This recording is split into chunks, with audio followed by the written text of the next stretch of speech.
Right. Hello. Good afternoon, Tony. How's it going? Yeah, I'm doing well. Um it's my first day of vacation. I did have a slight headache in the morning. I hope that's gone enough now that I can do this stream. Um you might not get the 2 extra hours I sometimes do. Um but anyway, great to have you here on one of our rare weekday streams. Um I did have a bit of a scare earlier because when I started up OBS, the streaming software I use, it actually um, it couldn't log into Twitch, and so I had to change it to use the stream key. But if you can see me right now, then that means the stream key worked. It just means my setup is slightly modified today. As usual, there's always something weird going on. But yeah, beyond that, doing okay, and we have a bunch of HyperCard stuff to do today. Because AWS seems to have gone down today. It's just now getting back up. Oh, I guess I was lucky to have a late stream. The Twitch website seemed to be fine, so it was kind of weird. But okay, on the other hand, that means I now have a 2-up display where I have my bot showing the chat and OBS just with the preview. So that's actually better because I see some bot stuff that I usually... That sounds wrong. Like some messages from the bot that I usually missed. So that's good, I guess. Yeah. So, what's the plan today? Well, you might remember that the last time we did a retro stream, I probably mentioned a couple of times that I felt uncomfortable because I didn't have version control, like Git in particular, to save any changes I made. And so I thought, you know what? It would be cool to build a HyperCard stack, which I can point at whatever folder I'm working in and tell it create a copy. Now, this is not an actual Macintosh hardware. This is actually an emulator, and that has one cool thing about it. It has this pseudo disk, this PC, that shows all the drives in this Windows PC that the emulator is running on. And so I can go into drive E and go, for example, in the downloads folder, and there see like all sorts of files that I usually I transfer them from an old Mac or something and download them into the downloads folder, and then copy them into Sheepshaver from here. And so it would be cool if I could create folders here with like the date and time or something containing copies of the files that I want to put in version control, and maybe even a commit message or something. So I can basically do sort of stupid commits, and then later I can go through maybe with a bash script or something and actually commit these files to GitHub. And that would also mean for files that, for example, have a resource fork, my HyperCard Stack could grab the resources as well and save them in a format that will survive being stored on Git, because of course these days Git doesn't know anything about resources like classic macOS had them.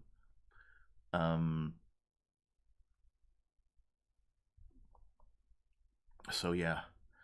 And that's kind of the plan for today. So here's the thing. HyperCard doesn't really do much with files.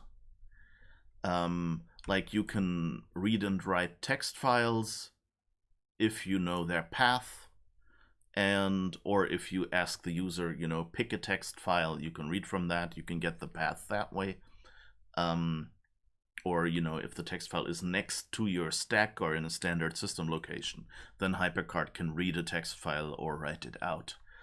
And of course, it can open another HyperCard stack in a separate window or switch to a different HyperCard stack. That's basically all it can do with files. And so to do my backup software, I actually need to, for one thing, I need to list all the files in a folder. And then I need to be able to copy those files somewhere.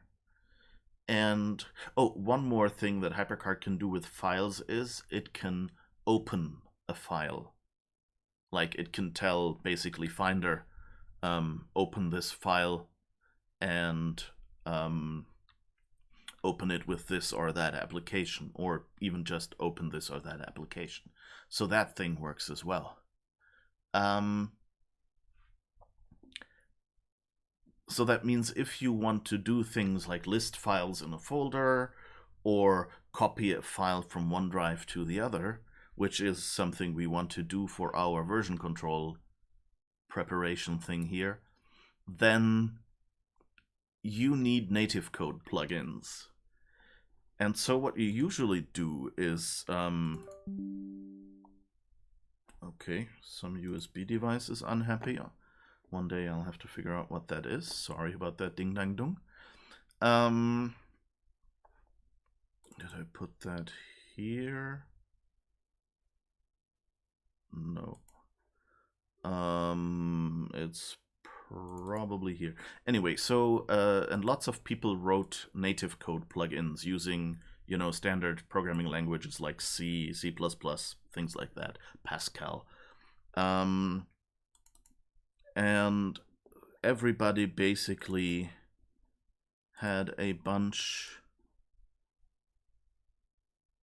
of example stacks, had a bunch of stacks that were that contained such native code plugins and their documentation. Did I put it on here? Yes, here it is. And one of those was the developer stack 13.r, which is one I still had on a floppy, and it contains a whole bunch of different native plugins. So the xfcn is x function, so a function that you can use in an expression, and then you can immediately do something with its return value, or x commands, so xcmds. And so this developer stack contained a whole bunch of those. For example, a copy file command. So if you look at this here, it's actually a function. Whoops, it's trying to do something with the selection. Okay. By the way, a neat trick if you're using HyperCard and the menu bar is gone. You can type command space to turn the menu bar on or off. So if it's missing, you can re-show it that way, unless the stack did something to hide it. And I think for some reason these text fields are not locked. And that's why I got that weird error message. I don't know. The stack seems to be a little damaged. Actually, when I started it and clicked these buttons, it just showed me all items on one line. And I edited it to replace the commas with return. So apparently, I don't know, somebody probably changed this dialog list external command. like it's an older version in this stack or something, and it ignores the parameter that tells it what separator character to look for in this list. But anyway, so there is a copy file external command, and you just give it the old path and the new path, and it will copy it over. And it will give you back an error code, apparently. So there is a bunch of things in there, but sadly, there was no good one in there to list the files. I think this files thing exists. Yeah, but this is limited to you specify a list of files. So anyway, I tried it out and it didn't really work for my use case, because so on the Mac you don't usually have file extensions like .c or .h.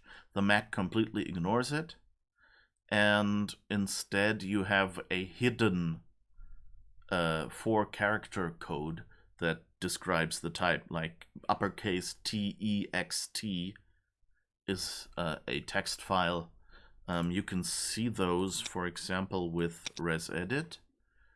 Here you can go get file folder info, and for example, if I go in here and open the xcommand main file, you see you have the type text. So this is just a text file. Any text editor will open this, even if it doesn't know anything about C source code. And then there is the creator code, which tells you which application it should open it with. So every application has a 4-character code that was registered with Apple, so only one person or one application would use it. So for example, if you open a HyperCard Stack, its creator code was wild, and its document type had stack. Or if you open, what else do we have? Let's see, applications. For example, resedit. Oh, wait, I opened resedit instead of doing a get info. Okay, so you see rsed, almost resedit. And all applications themselves have the type appl, which is, you know, like the .app extension that you have on Macs these days. So that's just, you know, fundamentals of classic Mac OS, basically. And the thing is, if you have a list of files, that is the information you want. Because if you just have the name of a file, you have here X files. You don't know what this is. It's actually HyperCard document. It has STAK, stack, as its type. But you didn't see that with this external command. And I wanted to list all of the commands. So what I did is I went, okay, I guess I'll have to write my own one. And so that's what I did. I have CodeWarrior, which is a development environment for programming in C. I can open that project file. And so it's basically source files. So what does this do? It has this main file. I wrote myself like almost a tiny framework, by the way. That's this xcommand utilities. So first there is a main thing, and that is the main function that any kind of HyperCard native code plugin has to implement. And it receives this data structure, a param block, or an xcmd pointer more closely. And if you look at this, it, for example, contains the number and the values of the parameters that HyperCard gave it. So if my external function here is called x files, so in HyperCard somewhere I write x files, opening bracket, path of the folder to list, closing bracket. And so I will get a param count of 1, and in param 0, I will get the file path. It also has a handle for the return value, so that is another string. HyperCard itself, for its strings, usually used C strings, so 0 terminated, but they were in a handle, which is a Macintosh data structure. It's basically a pointer to a pointer, if that means anything to you. But in any way, so this is the native code plugin. This is quite complicated. It gets easier from here on when we actually work with HyperCard itself. So this is basically how a real application would do it. All I do here is I remember the param block in a global variable, so I don't have to hand it on, and then call x command main. And I do enter code resource and exit code resource. That's special magic that you needed to do in native code plugins to be able to use global variables without smashing the application's global variables, which was a concern here. So this is my actual external command.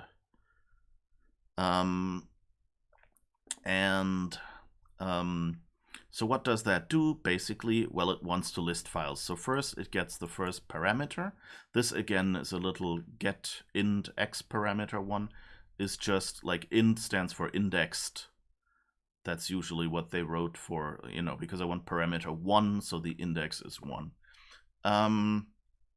So that's just a name I picked. And in this xcmd utils source code, I defined a few helper functions to make things easier. So I have one that gives me a parameter just as a regular handle, so a C string basically. I also have one that gives it as a Pascal string, because in many places you need that on classic Mac OS, but I'm not actually using this in this one right now. And then I have a set return value that is the text I want to return to HyperCard. And since I build up a list of files, I also wrote append return value in different forms, and remove trailing return from return value. Anyway, so basically these are just like utility functions that I wrote myself to make it easier to provide a return value to HyperCard. And I also follow a standard convention, which is usually when... Oh, hi Ada, how's it going? Usually when you wrote a native code plugin for HyperCard, what you did is if the first parameter was a single question mark, you output the syntax. So in this case, I have like put or get, those are HyperCard commands, x files folder path. That's all the parameters this thing supports. You are the first streamer I watch on a new iPad. Ooh, cool. New iPads are fun. I'm actually watching myself on my new iPad up there. Because I have like a little stand that I put above my display so I can see if my stream is down or something. How vain, I know. And so also I check if the first parameter is a single exclamation point, which is a convention that people have used to output the copyright message or license or whatever. So that's just a convention people had back then, and I just thought, okay, let's do that, because I might find, or someone else might find this stack and might wonder, does it take any additional arguments? Can I configure it in some way? Anyway, and then I basically convert the path that I got from the user into a file reference that that macOS API understands, and then I loop from 1 to basically infinity, and say append file name in folder. And that's also a function that I wrote that just lists all the files in a folder with this index as the counter. So the thing is that the function call that you use for listing files on macOS. You simply call it until it says no more file exists. And then you know, okay, I'm at the end of the list. So that's basically just one error. I can treat them all the same way, and this function just quietly errors out. If it actually encounters an error that is not, the file not found, then it will actually output an error message. And so basically, I don't want to go into too much detail here. Basically, this append file name in folder call calls pb get cat info sync, which is so catalog info is like the catalog of your hard disk, the file hierarchy, and it just lists that. And this was a little complicated to find out because first, going from a file path to a volume reference number and a directory ID is a little complicated. I actually found there was a utility library called More Files that someone at Apple released. And that, among other things, contained code that did that, and I modified that slightly for use in here. And that basically, you give it the directory path that you were giving here, and then you have to know, like, did I get... In this case, I know it's a directory, but it can also give information about files. So I have to always access the dir info of the cat info is a union, so can contain either a file info or a dir info. And so I give it the file, I give it the index of 0. So that's the index that you would usually use for listing. And 0 means the parent directory itself, and 1, 2, 3 means the first, second, third file. That's all documented inside Macintosh files. So anyway, long story short, this is complicated C code for translating to a file using the alias manager, like it is basically done in More Files. So I do that, then that information gets passed into the append file name and folder function, and that lists the first, second, so on file until it runs out of files in that folder. And the one specific thing we do here is get cat info. First, we skip all invisible files, so there are finder flags in the file info. And one of the flags is invisible, so we check for that. If it is invisible, we just skip it. We just return no error, it's fine. Also, since HyperCard only deals in text, we return the files as a list, like one file path per line. But there is a file, if you set a custom icon on any directory or hard disk, it actually gets saved into a file in that directory, an invisible file with the name icon and a return character at the end. That was just because you cannot type in a return character in Finder because that ends editing, so they knew that nobody could already have a file with that name. And so we skip that file as well, because of course that would give us an empty line. And we wouldn't realize that the return, the first one, is still part of the file path. And then we treat it differently depending on if it's a folder or a file. So if it's a file, we actually query the file info for the type and creator, and just append those 2 4-character codes after the file name. So basically the path is disk : folder : file name : type creator. So for our text file, for example, that would be for this xfiles.c, it would be something like, what is it? Data colon xfiles xfcn colon xfiles.c in this case because it's next to this project, and then colon text in uppercase, and then CWIE, so because it's a Code Warrior text file. And that way it's fairly easy to extract stuff. And if it's a folder, we actually make up our own type and creator code. So we use fold, which is a type code that is used in some places to represent folders, even though they don't technically have a type code. And we use max, which is the creator code of the operating system. So for example, the system file has max as its creator code. I guess it's for Mac system or something like that. So I was pretty sure that this type was not used anywhere. And that way I can detect, is it a file or is it a folder? Yay.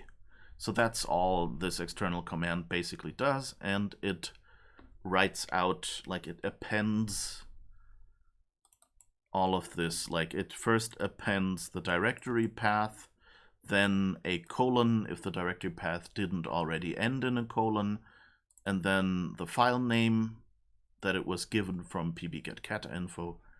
So, and then it appends the type information. Okay, and you can build that. I can press Command M. Oh, and probably just like this is how boring we'll get here, I hope, because I really want you to show the HyperCard side of things, not the native programming side of things, but just for people who are interested.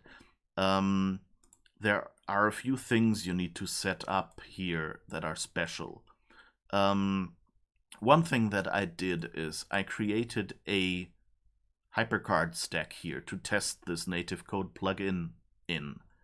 I just created that regularly with HyperCard, called it xfiles, dropped it in the folder with all the other source code, and then here, when the project type has to be code resource to compile it as a code resource, as a native code plugin. And so I specified the name of that file, xfiles, as the file name to write the generated code resource to. I also ticked the merge into file checkbox, which means that it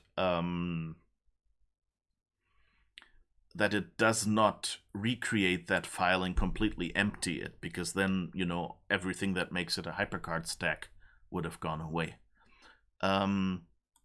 I specified the creator and type. That should never matter because the file already has that creator and type.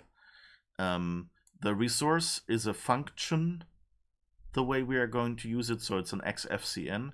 That said, in HyperCard, there really is no difference in a native code resource for a function or a command apart from the type. Everything else is the same. It's just that if you call a command, then you call it at the start of a line. So you would say, just as you would say, show card button 5, you would instead say xfiles, I don't know, quote, Macintosh HD, quote, to list every item in the hard disk itself. But then the result, of course, doesn't get put anywhere. And there is a special variable named the result in 2 words that you use to actually query where the result went. So even command handlers in HyperCard actually have a return value. Anyway, and then I picked a nice number for the resource ID, just so that it would be one that wouldn't be used by anything else. Basically, you can pick anything that isn't negative, and it's a short, so that means 65,000 something is the limit. 65535 is the highest number you could use. Anyway, so that's the stuff I set up here.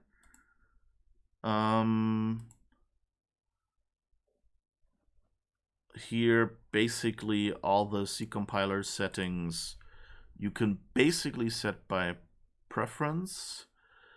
And here 68K processor, just make sure that it's kind of all the standard stuff. Don't do anything fancy like 4-byte ints or 8-byte doubles, or whatever. I have to say I did most of this by memory, so if 8-byte doubles would be actually right, I wouldn't have noticed. But like in general, you know, all these things are off by default for a reason. So just oh, and one thing is you want the code model small, I think, and struct alignment 68K, because otherwise everything, you know, all the data structures that HyperCard specifies will get the wrong sizes and you will just randomly crash. So that's why you have to make sure it's like old style 68K alignment here. I'm just building a 68K XCMD. I'm not building, so for the 68,000 CPU family, I'm not building any for PowerPC, and Intel classic macOS never ran on Intel, so that's also not it. And then here, the linker, the important thing here is link single segment. Because otherwise it would try to generate multiple code resources, which of course makes no sense.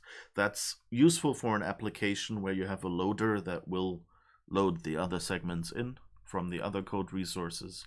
But in this case, you want link single segment, you want one entire resource. And the libraries here are important. So first, the 2i means 2-byte ints. So that's one of the settings I mentioned, that you shouldn't turn on 4-byte ints, because we have the mathlib for 2-byte ints. And the really important part here is the A4 here. So usually global variables on macOS in an application are referenced relative to a register in the CPU. If that means nothing to you, that is fine. But this register is called A5. So global variables relative to A5 belong to the application. So if you do a code resource, that wants its own global variables. Otherwise, it would overwrite the global variables of the operating system. So that's why it uses A4 for that. And so for this code resource, make sure you get the libraries for A4 where they exist, which is for the mathlib, the C++, and the clib. Not that we're using C++ right now, but I was thinking about maybe using C++ here later. But anyway, that's it. Oh, one more thing. There is the constant that lets you tell whether something is a folder or not. Apparently doesn't seem to be defined by the operating system in any header, at least at this point. With this SDK that I have in, I think I'm Code Warrior 10.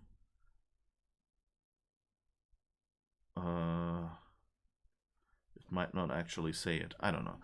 Anyway, and so I defined my kfolder bit constant here on by myself, so I would have that, and the code would be a little more readable. Okay, it doesn't say whether it's 10 here. I'll have to look on the disk for that. Anyway, so that's my external command.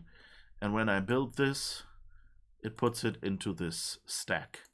So I've created this stack. And if I click here, it will list all the files in this folder. So for example, let's go to the hard disk and list the root hard disk, Macintosh HD. And just for comparison, you see Apple Extras, Applications, Assistants, Desktop folder. That should actually be invisible. I don't know why we're not skipping that, but it doesn't really matter.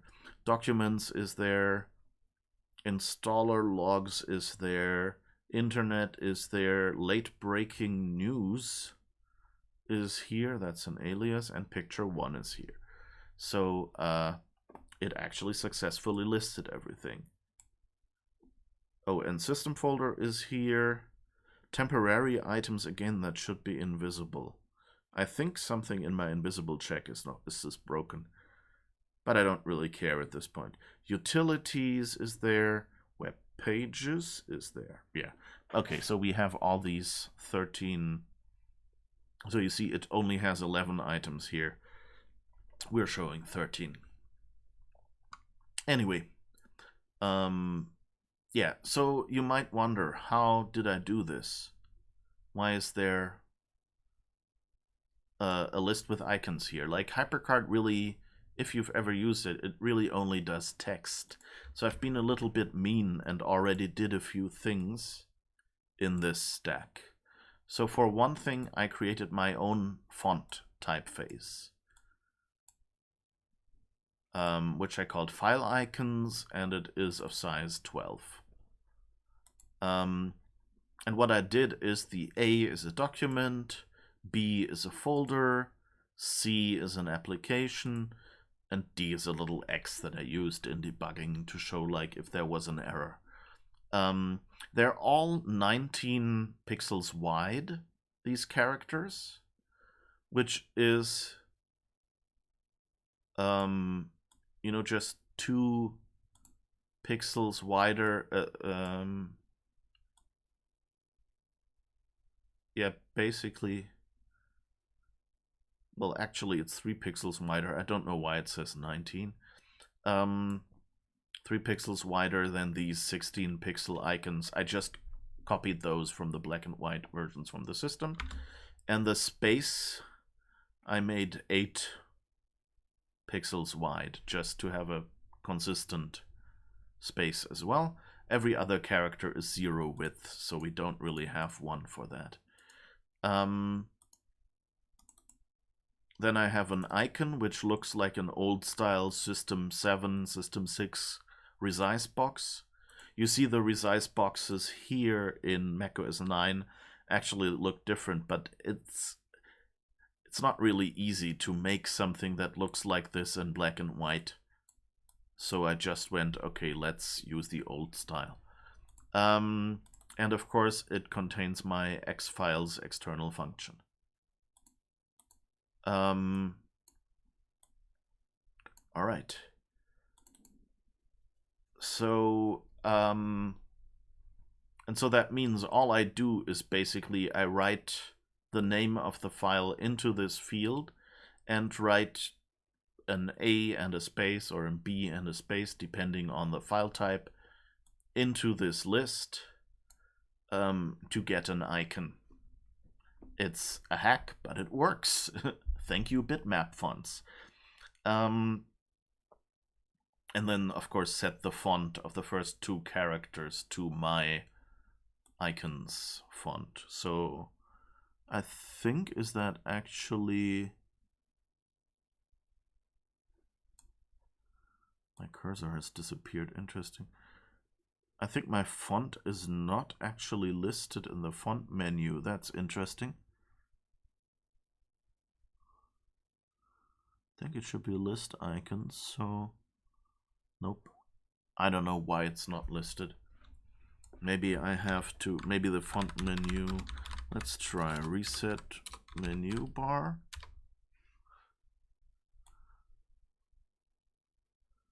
Nope. Okay, I don't know. Maybe it's because I created an old style font. Maybe HyperCard doesn't list those anymore. I don't know.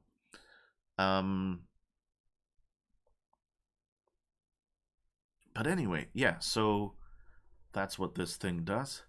And this Resize box, HyperCard, by default, a stack is just its size. You can't just turn on a Resize box like you would expect from a real development environment. So I faked this. And how did I fake this? Well, I put a button in the lower right corner with a grow box icon.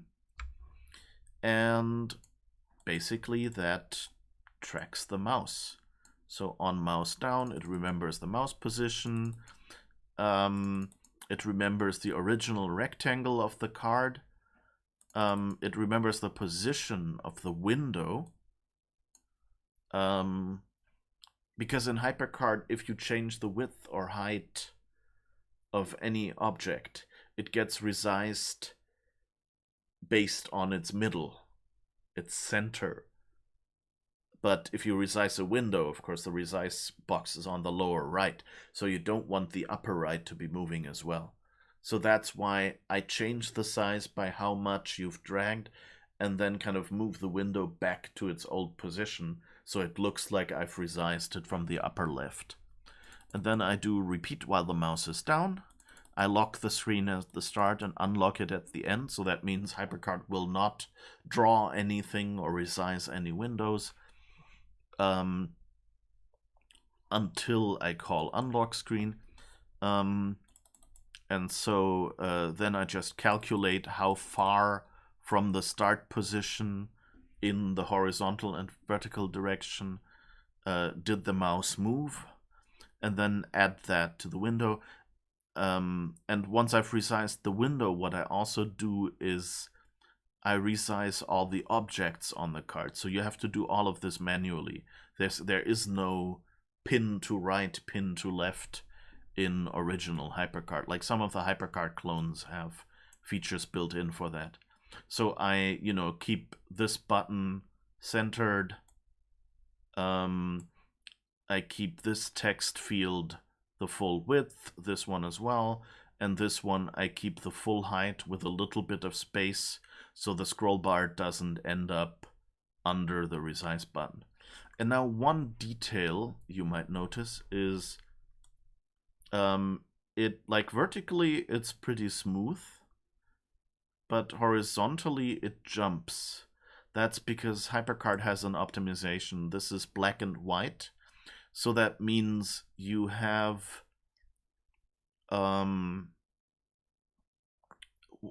basically 8 pixels are 1 byte, because like every pixel can be on or off. So that's 1 bit, and 8 bits make a byte, of course. And because the original 68,000 CPU didn't like dealing with odd byte addresses, HyperCard actually is optimized so that if you move a window, it moves sideways in 16 pixel increments, and the width is also a multiple of 16.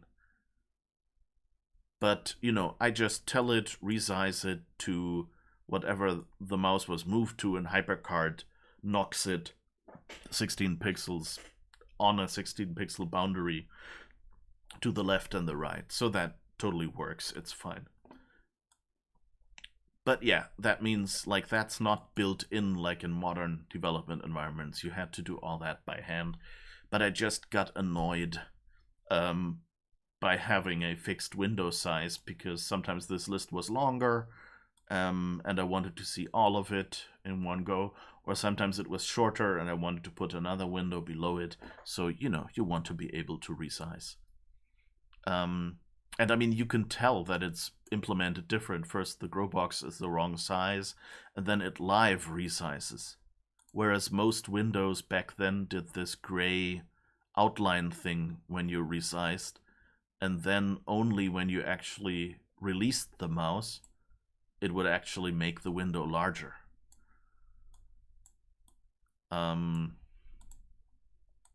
So, like a lot of the HyperCard stuff, it almost looks like a Mac UI, but never quite.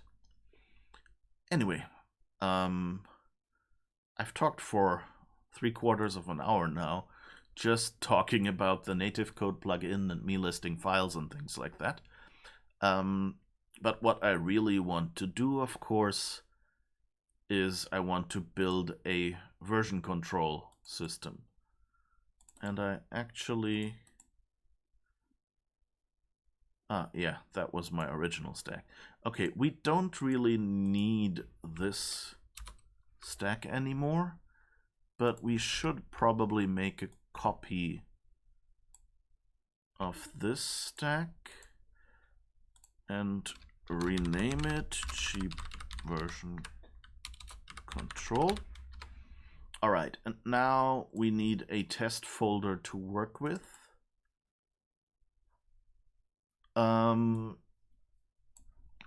So let's see. Let's use the X files, XFCN folder, because that should contain all the kinds of files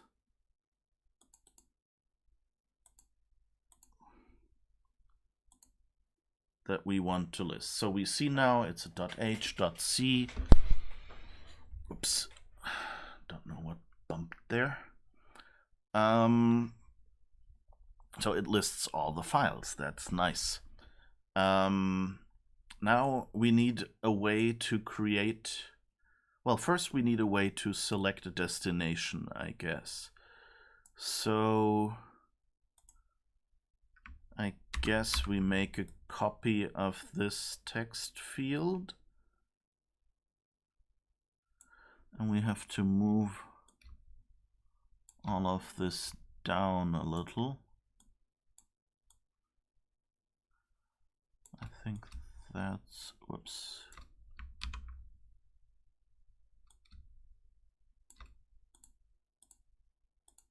Hello?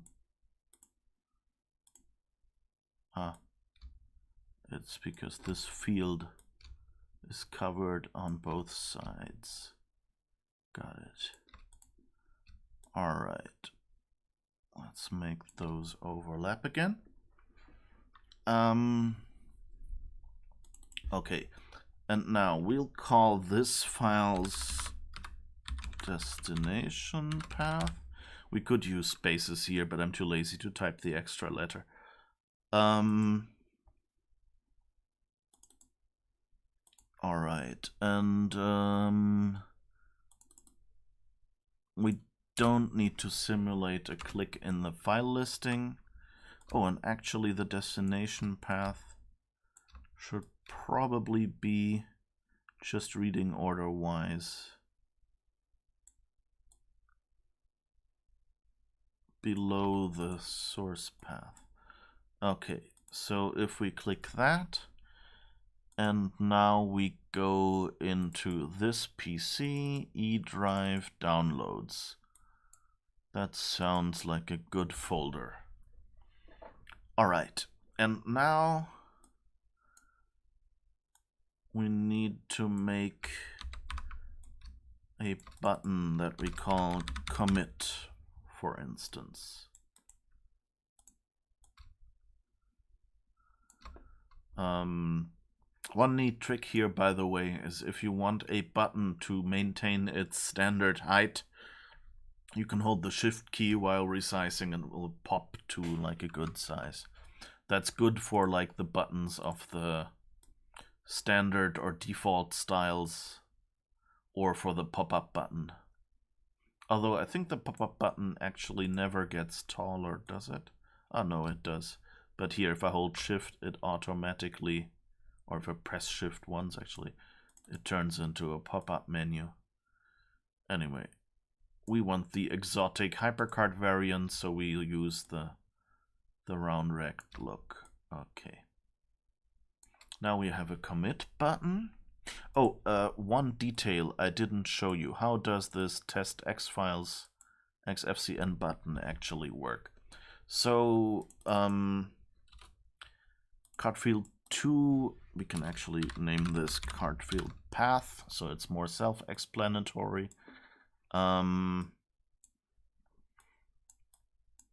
So this grabs the path from this field, calls X files with it, and puts that into a variable named files list. It also counts the number of lines, which is the number of files, and then writes that many files into card field 5, which is this one. That says 8 files in our case. So in HyperCard, you can say get the first item of some piece of text. And items are usually separated by commas. So you can, like, out of a list, pick an item. That's basically HyperCard's simple, stupid way of letting you do arrays. Basically, it's not very robust, of course, because your data cannot contain commas, but that's what it has. and it lets you change the item delimiter. So instead of comma, you can use something else. And since we're dealing with file paths, we actually set the item delimiter to colon.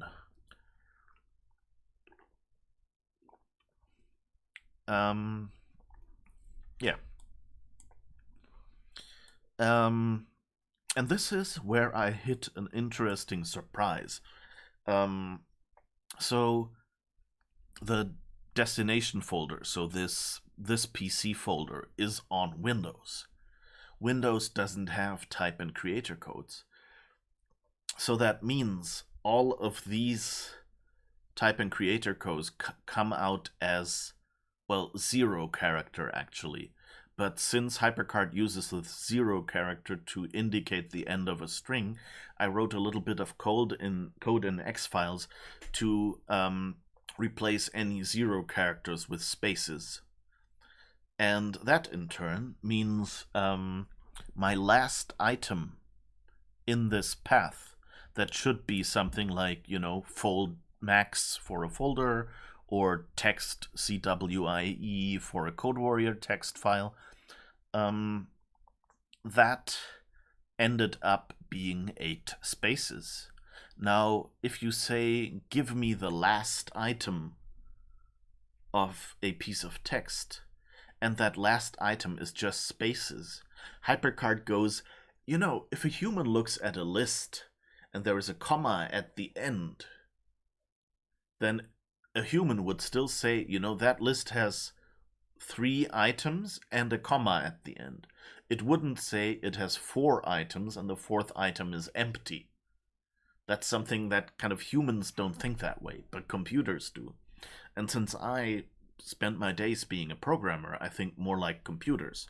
So I went like, okay, I can always get the last item, separated by a colon, of course, to get the type and creator. But in this case, HyperCard would say, oh no, in, disk folder file text CWIE, the last item is text CWIE. But in disk folder file 8 spaces, the last item is file. And so I kept trying to interpret the file name as a file type, and then all the files got the name that was the item before that, which, funnily, is the name of the folder. So in this case, all files were named downloads. Yeah, surprise. So, that's something HyperCard does. It tries to be really human, and if you come in with a programmer's mindset, with trying to be really logical about everything, then it doesn't always work. So yeah, so I changed the code, and now what it does is it just grabs the last 8 characters, which is number of characters of the line -7. We're dealing with 1-based indexes here. So, if you have a, let's say, 9-character string, then of course the first character is 1, the second character is 2, the last character is 9. So 2 to 9, if you subtract 2 from 9, it's 7. But since the first character is included, it's actually 8 characters long. So, yeah.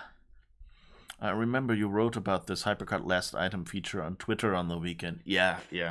It took me, I spent a couple of days looking in the native code what was wrong, until I went, wait, let's look in here and see what that does, and then realized it came out correctly in files list here, and then it screwed up somewhere here. So it was always the script, not the native code, where you would usually expect the bug to be. But anyway, so I'm grabbing the type and creator code and then delete it from the line, and so all that's left over is the path, the full path to the file, and that I put into paths list. So I have a names list in the end, which is what you see here. So I prefix that with the right file icon. You see, if the type is fold, then it's B space. If it's application, it's C space.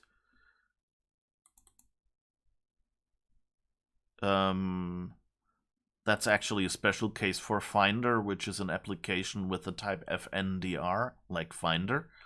The same with the system folder, system file, because those are basically like applications, so I wanted to give them that icon. I could have probably given them the little Macintosh symbol, but I didn't bother. C, D, E, F are control panels, so basically system settings files. I also just pretend they're applications. B, D, N, M. Oh, right, that's the error symbol, D. That was when I got a bad file name at some point, I returned BDNM as the type. I think I can delete that, but never mind. And then for everything else, I use A, which is a document. And so here it generates this type icon, then appends type item icon to the file name, so the last item. Of course, I just realized this would actually not work properly if a file had a name that was one space or something. That would still get the folder name. So, yeah, I might fix that later.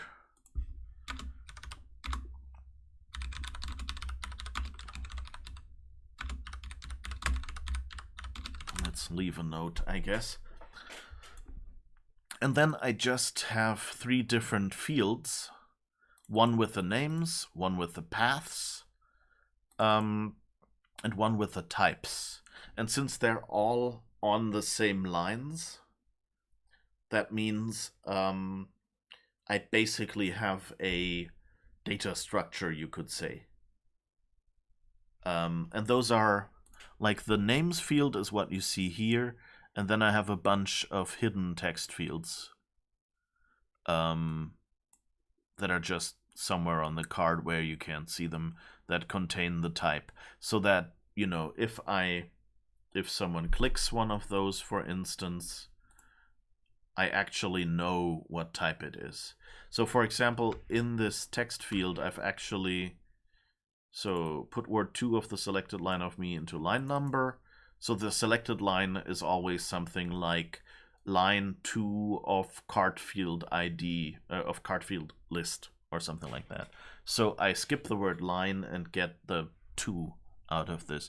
Then put line number of card field 4 into the path. So card field 4 is the field where we put the paths list in. I should have used the names here, but originally I didn't bother setting names, and then I didn't go back. You can reference all of this by name to make it more readable. And then here what I'm actually doing as a test is open the path with drop stuff. So the num2char 170, that is, it turns an ASCII, or rather Mac Roman code, into a character. Usually I could just, if you look on the hard disk, usually it's in internet utilities, Aladdin folder, Aladdin drop stuff. There is this application called drop stuff trademark. Usually I could just type Alt-2 to get the trademark sign on a real Mac. The problem is this emulator is slightly broken, So if I type Alt-2, nothing happens. So I cannot actually generate this character via the keyboard. Also, the way it handles the clipboard is apparently slightly broken as well, because it strips off the trademark sign and replaces it with a space when I copy it, because it puts it on the Windows clipboard and does some sort of text conversion. And apparently that's not lossless. So yeah, so I just went, since I couldn't type it in the emulator, and used num2char 170, which generates that character in Mac Roman. So that's just drop stuff trademark. But usually I could just type it in here on a real Mac. So that's not a deficiency of HyperCard. It's actually cool that HyperCard will let me work around this deficiency. All right. And so I grab this path and then open that with drop stuff, which will then compress it. So if I double click on this file, it opens stuff. I don't have it registered, so I always get this screen, which is of course a little annoying. I click not yet, it compresses it. And now if I go this PC, downloads, oh no, wait, it's in the file we're listing. So it's not here. It's actually here. You see it generated xcommand main c dot sit. So it created a stuffit file. The nice thing about stuffit is it's a compression program that generates files where the compressed stuff is all in the data fork. So that means I can copy this file onto the Windows PC without losing any data. For the text file, that doesn't make much sense. But for example, for this HyperCard stack, it would actually make sense. That's why I wanted to test this. And that's why I put that code in there. Of course, now I just realized we need to edit the Resize box and say, so here, that used to center the button on the card. So I'll say left of this card plus, I think 8 is a good number. And item 2 we can still center. But let's say top left of card button 1, 2. No, let's not calculate. Let's just go 8, 8. So it's a consistent distance from the top. And now let's say card button 3 is the commit button, I guess. Let's just use commit to top of card button 1, and I think I can actually say comma here.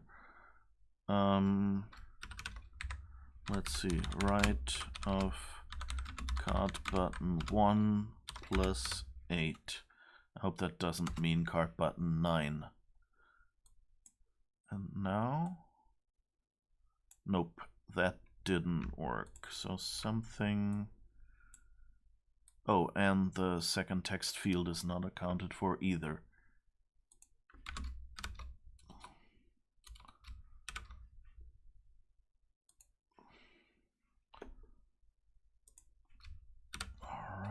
Top of card button 1, right of card button 1 plus 8.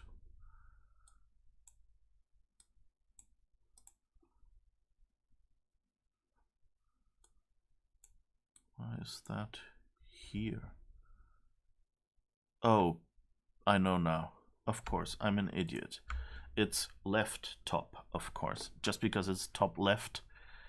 That's an inconsistency in HyperCard. You see in Quick Draw, in the graphics APIs of the Macintosh, the coordinates are actually stored the wrong way around. They are stored vertical first, then horizontal, which makes sense because that means the memory layout follows the order that the beam of a cathode ray tube of one of those old glass displays went. You know, they used a beam, like a light beam, that basically went in rows over the screen.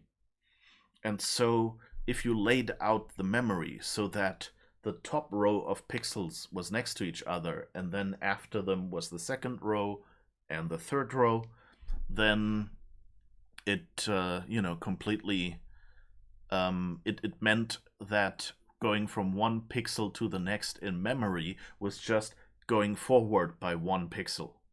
Like, it's a +1 every time when the cathode ray needs the new pixel, with like a tiny weight at the end of each row so that the cathode ray can, go back forward and 1 down. But that's it. And so, of course, but in mathematics, you usually use left and then down. So they still called it the top left instead of the left top. And my brain somehow forgot about that. That's what you get for using coordinates. And now it looks right. Okay. And now maybe we can move up this text field.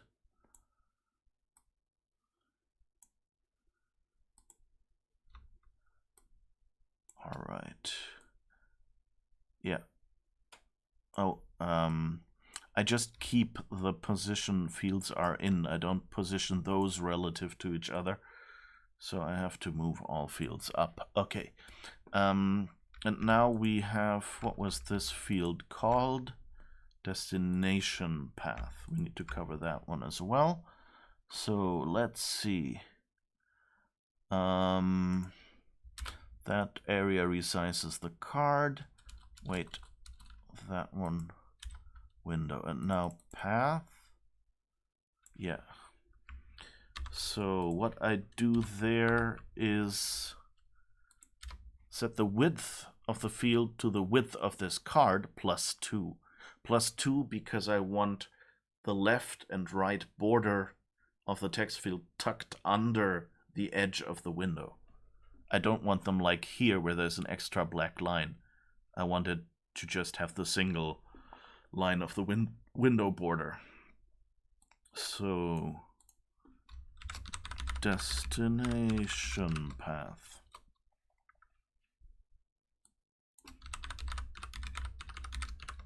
I hope I named it destination path and not dest path. Yeah. And now they all resize properly. Good. Not really done much in this first hour with regarding to actually doing the version control. But now we have a destination path. And now when we commit, we can actually go and let's see. Wait, what was card field paths list is 4. Let's just keep those at the top. Command dash. Oops, didn't quite select that fully. Okay.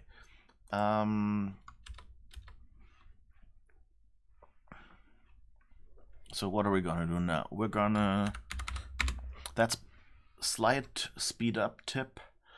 if you read from a text field or write to a text field, that basically accesses your hard disk.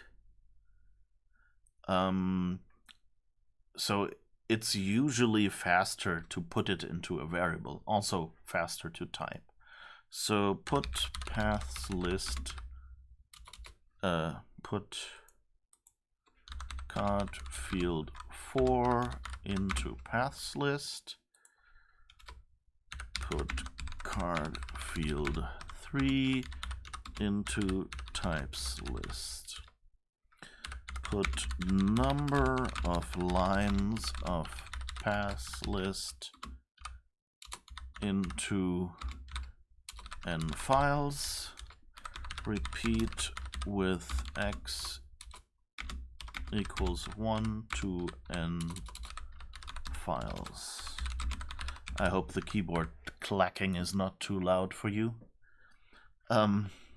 Sadly, my voice doesn't duck out the keyboard because it all comes in through the microphone.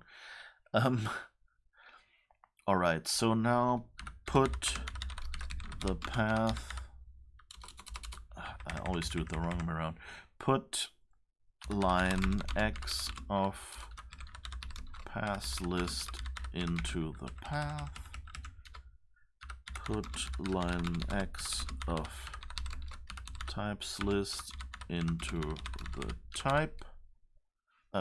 Put character 1 to 4 off, because we only really need the types, we don't need the creator. Keyboard sound is okay. Okay, good. It's a mechanical keyboard, so maybe that does something for some of you. I don't know. I know people can talk for hours about that.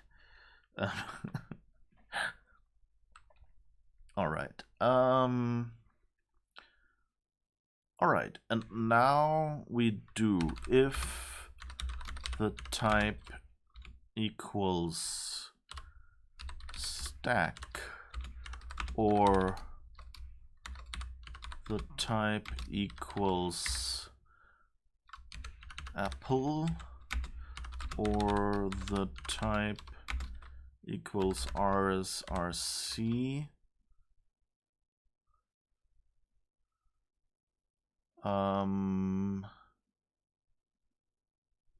What is a CodeWarrior project's type? Again, MMPR or something? On one hand, I can hardly believe that I vaguely remember what type it is. Get info. MMPR, all uppercase. That was the part I didn't remember. Whether there were any lowercase letters in there. And what does this? That has no resource fork. Okay, so we don't need to treat symbol files in any special way. Okay. Or no, wait, it's lowercase RSRC. Actually, so here's one thing. HyperCard compares case insensitively. So that means it doesn't matter whether I write RSRC lowercase or uppercase here, but I should do a case-sensitive compare. So how would you do that in HyperCard? Well, the thing is, HyperCard can sort. Equals MMPR, then and if, else. Okay, so what you do is you define a function, case equal, for instance,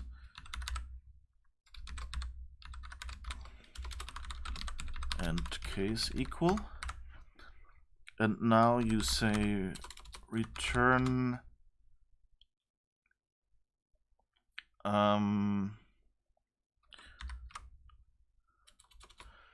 so here's the thing.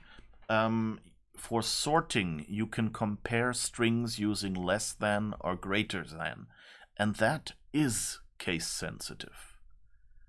Because of course, it has to find like a stable order.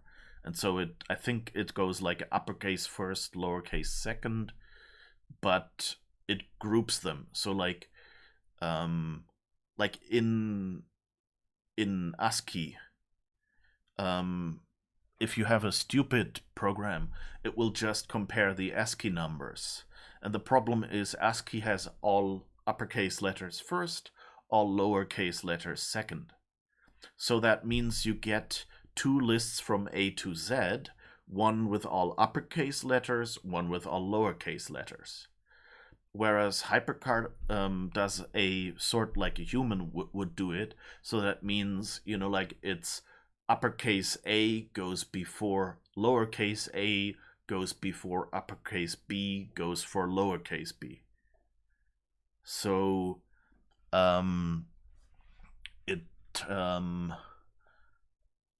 it basically just, if it's the same letters, it takes case into account. Otherwise, they just get sorted as you would expect it.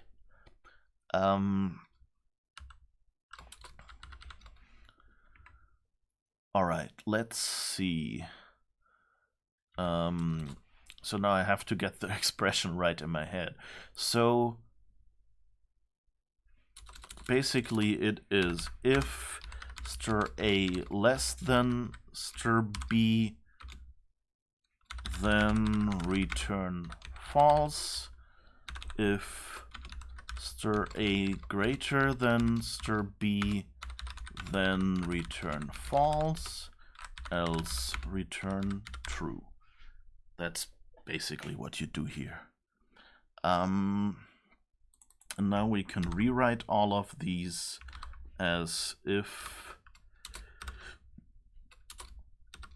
case equal the type comma stack,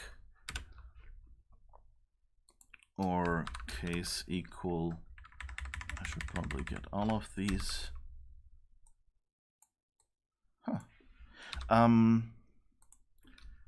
One funny thing is, originally holding down Shift and the arrow key to select something, I don't think that was supported in TextEdit, so the Max library for editing text, not the application. The application at this point was called Teach Text or Simple Text, but I don't think that was supported originally. So I'm really happy to see that it is here. And command left and right goes to the start and end of the line, and alt doesn't do anything, and control is ignored as well. But at least makes it move by a character. Okay, like on later versions of macOS, most text editors supported things like, I think it was control and the arrow keys would go to the next word and things like that.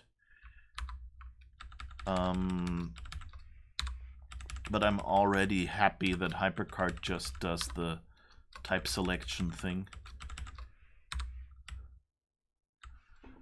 But as you see, for example, it doesn't scroll sideways when the cursor goes out of the window.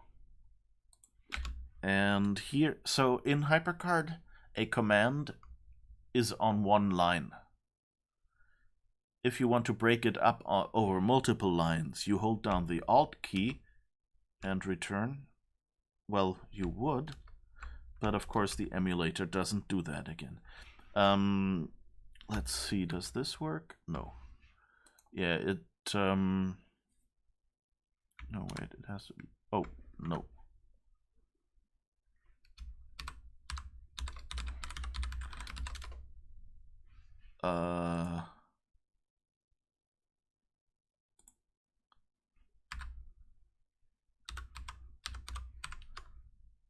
I think I just logged myself out.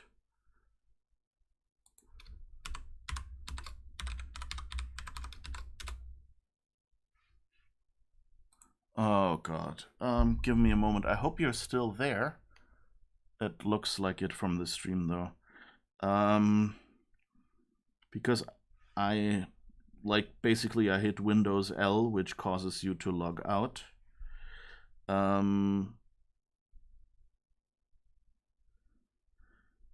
Great. Now nothing will work anymore.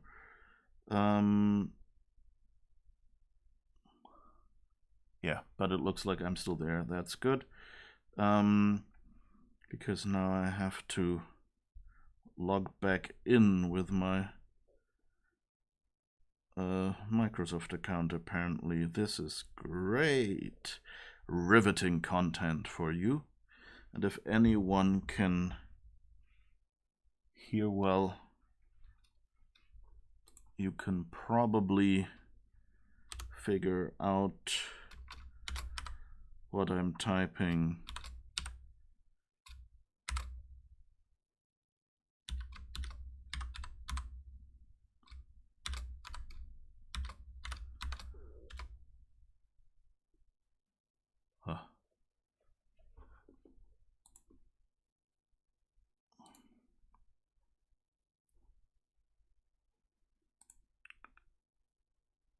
Great.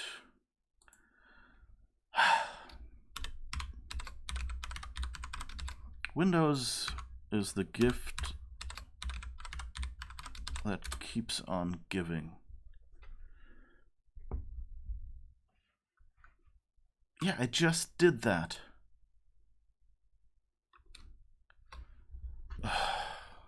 Okay.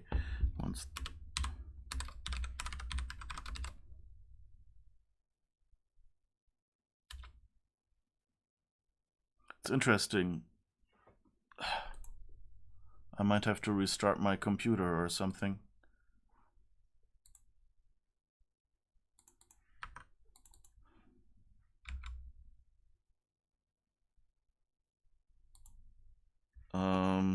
Because my main screen is showing Windows asking me to set up a pin. But then I can't get past that.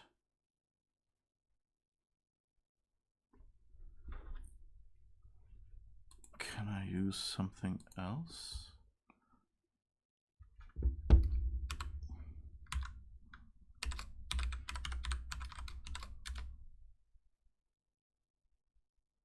Ah, now it worked. Thank goodness. Geez, Windows. It's just like, why doesn't it use my login password? You see everything still. We see the emulator, no password. Yeah, I peeked at the top. Stream is surprisingly robust. You could stream while logged out. Yeah, basically. I guess it's basically the screen lock. Okay, so I cannot type the line continuation character right now. That would be the, you know, that not sign? That it's basically like an L rotated by 90 degrees. For you, I guess it would look like this. And it kind of looks like the symbol on a return key. And that's why they used it. And so you can use this line continuation character, and then you can start a new line. But of course, I can't do that because the emulator doesn't want me to type special characters. And I can't copy the character from elsewhere either because it uses the Windows clipboard and does the conversion wrong. But I mean, the emulator was free, you know, so I'm not really complaining. But it's probably something, maybe one day I'll be brave and try to fix this issue. All right. So now we have, after we've done on all of this, we're comparing the type. Let's just say answer the path for now, or else do nothing for now. So we should get one answer for the xfiles.prj. if we click commit now. Data, X-Files, XFCN. X-Files? Oops, why did that... Oh, X-Files, the stack, and X-Files, the project. Right, it's correct. I should probably make a stack item as well, come to think of it. Okay, I hope you didn't hear that sound a moment ago. I think that was... Ah, I know what that was. I had the dialogue open too long. And after a while, it will try to read it out. It's not my fault. Data, X-Files, XFCN, X-Files. Isn't that nice? First attempt at accessibility. Okay, so let's... I think it was here. Yeah, cheap version control. And let's open... Whoops. One too much. HyperCard. And get HyperCard's black and white icon, ICS. Icon, small, and hash means black and white. Those are the file icons. Oh, I think I can't copy this. Can I? We shall see, I guess. No, I think I can copy it, otherwise how I would have done the others. Okay, B, C, D, E. Yes, it actually works. I think I moved it one down.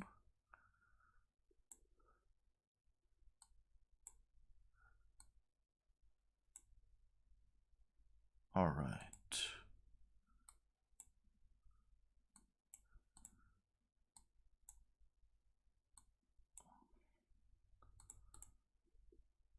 Okay, now we have a stack icon as well. I forgot already which letter it was.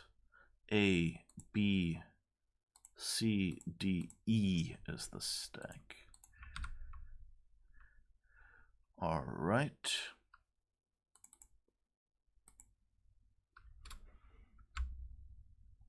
So let's take this button, E, and type creator stack. I should probably do the case sensitive stuff here as well. But yep, and you see we actually got a stack icon here. Oh, and while we're at it, let's add F for CodeWarrior projects. Okay. Just to make this list a bit more logical. Desktop, data, CodeWarrior 10 gold is what we're using, by the way. That is 10 is before Pro 1, by the way. So if you have like CodeWarrior Pro 4, I think was the last version that ran on classic macOS and macOS 10, or one of the last ones, maybe. Anyway, then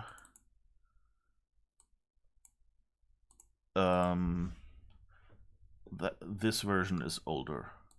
Oh, CodeWarrior is still open. That's of course not that useful. Open ICS, and let's see, that's a project. So let's do Shift F, paste. Oh, that's actually, I think that's low enough.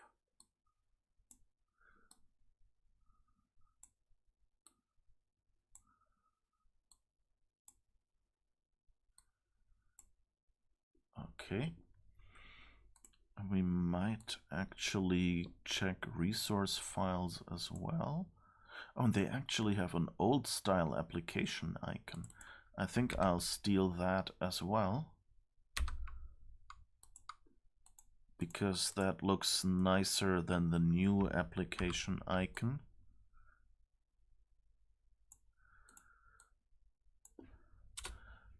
If you're just black and white, do they have a folder icon as well?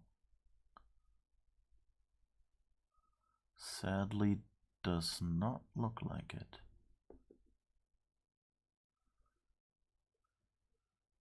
All sorts of small icons, but no folders here.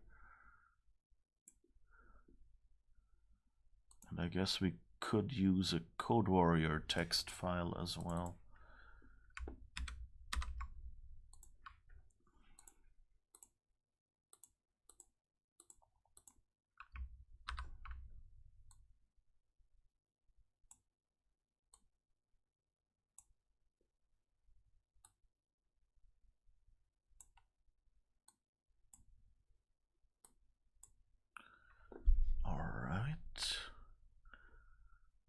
And maybe a res-edit resource file.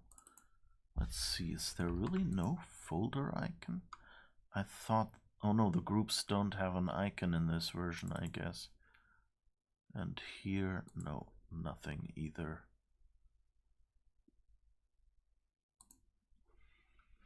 I wonder if I can find a proper macOS 7 style black and white folder icon. Because in System 9 they basically assumed that you were always running in color. So the black and white versions don't look that nice. Macintosh HD application, Res-edit, ICS, and that's an icon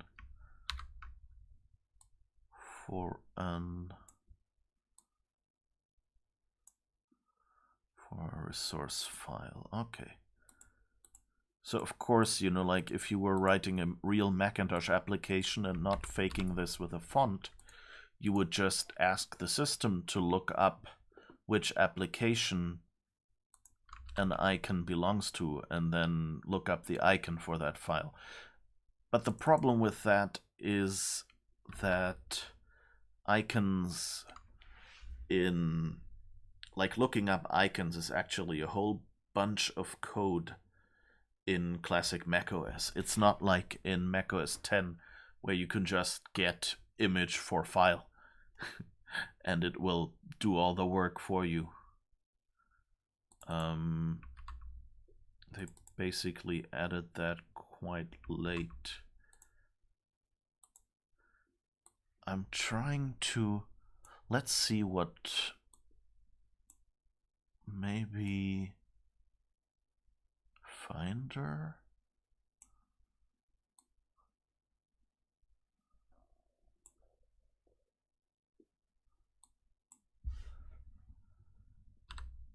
System folder. Finder.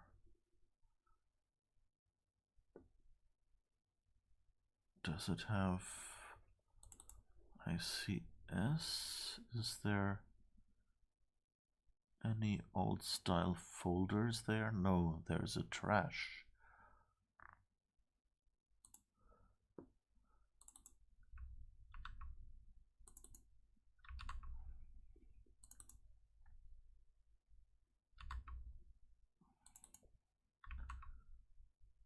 And no SICN either.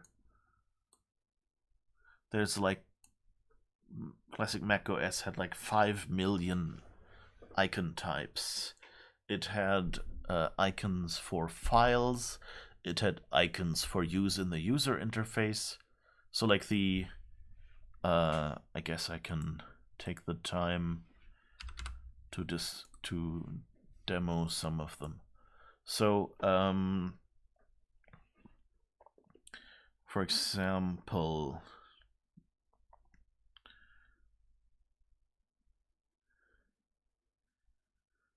CDI. So there is the type icon, which is a 32 by 30 pixel bitmap. and it has no opacity. So it's just black and white pixels. So that means, like either you have code that calculates which white pixels are surrounded and makes them opaque, which is what HyperCard does, or you just draw it fully opaque or fully transparent. Then there is ICN hash, which is basically like icon, 32 by 32 pixels, but it has a so-called mask.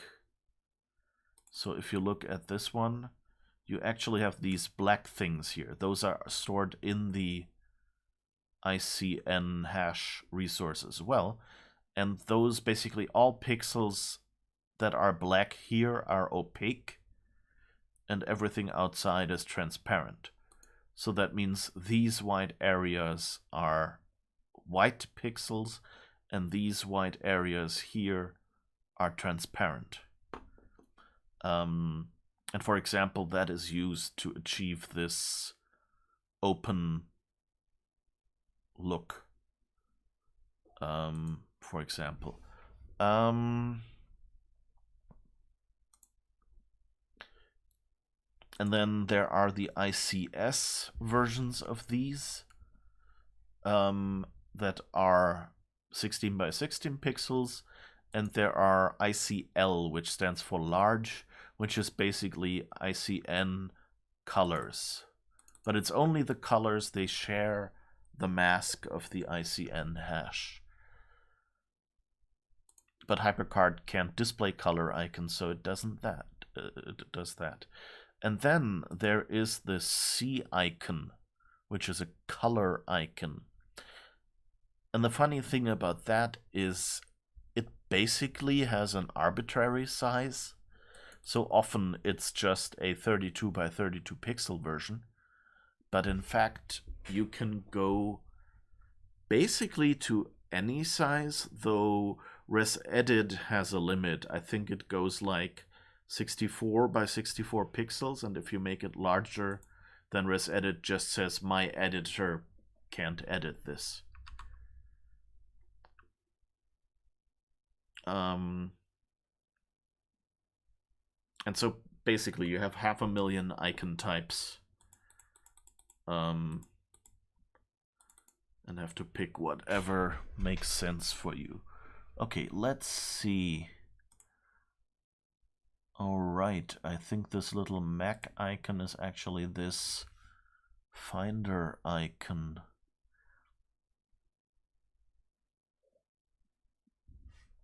Well, anyway,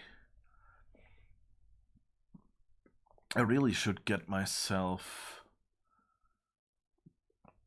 I wonder if I have an old system disk somewhere. Well, let's copy that and use that for Finder at least. And is the control panel icon somewhere? Why am I even wasting time with all these icons? I don't think they had a generic control panel icon at that time.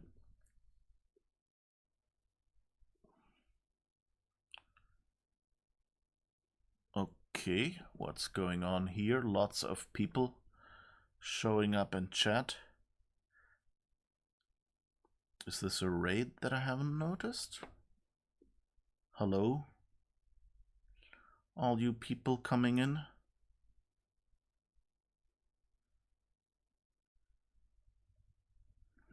I guess we shall see.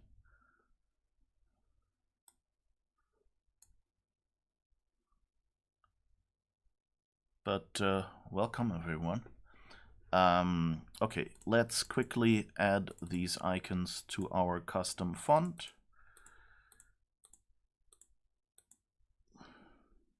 Yeah, internally, C icon is a quick draw pix map with bitmap for fallback to black and white and a bitmap for mask. Yeah, exactly right. I completely forgot. It also contains a black and white version, so it's kind of a merged thing. But yeah, funnily, it's not limited to 32 by 32 pixels.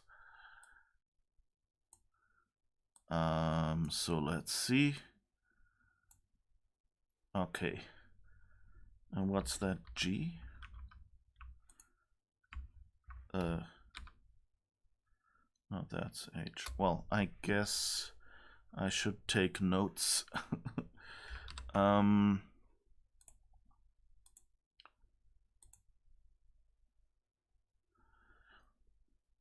it also can contain a custom color lookup table. Oh, right. Yeah, that's also special in the others. I think they have fixed color palettes, or at least like your choice between only like one or two. Good point, yeah.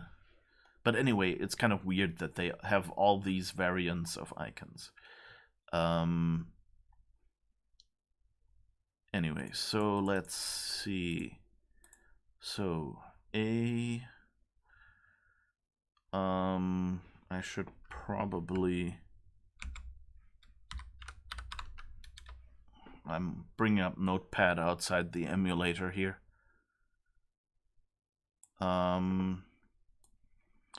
To just take a note. Okay, A is document, B is folder,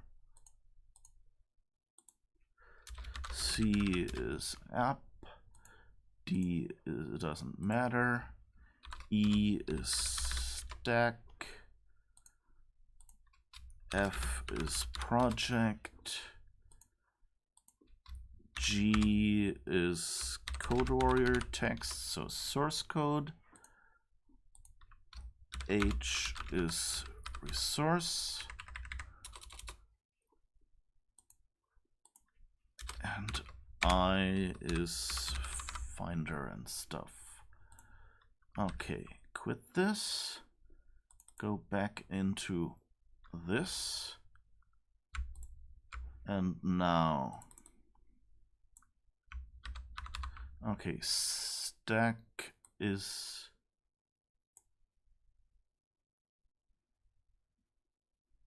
already E? Okay. Oh yeah, right, because I did that earlier. Was just surprised, and then I realized, oh, I already demoed that one. Another fun fact is that pixel pattern is technically almost identical to color icon, but doesn't have a mask. But it does have a mandatory power of 2 size limit, as pattern rendering depends on that. Yeah, it's I mean, they're basically all just the quick draw pixel map structure saved to disk. Okay, now F is a Code Warrior project, and G, oh wait, G here, and if type creator equals text for Code Warrior, just going through all the file types.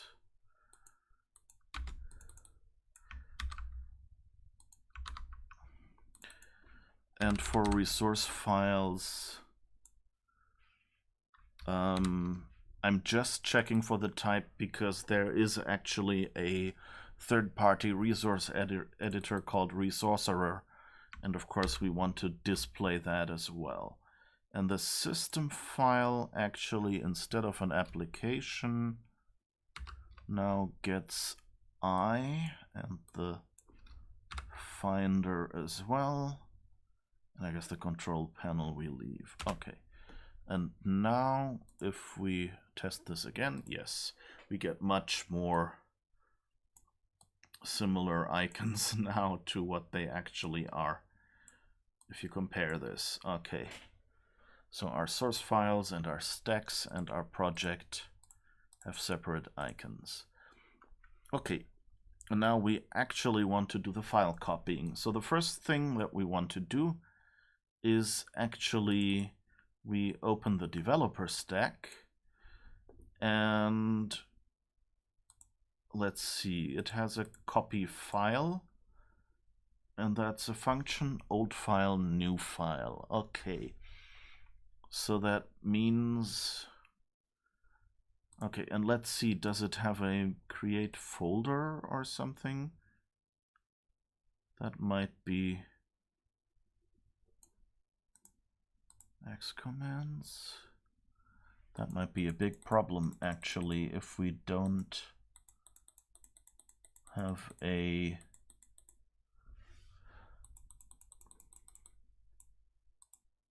I don't think we have one that creates a folder.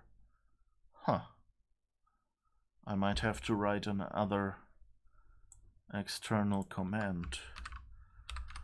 Let's search folder read cat. Nope.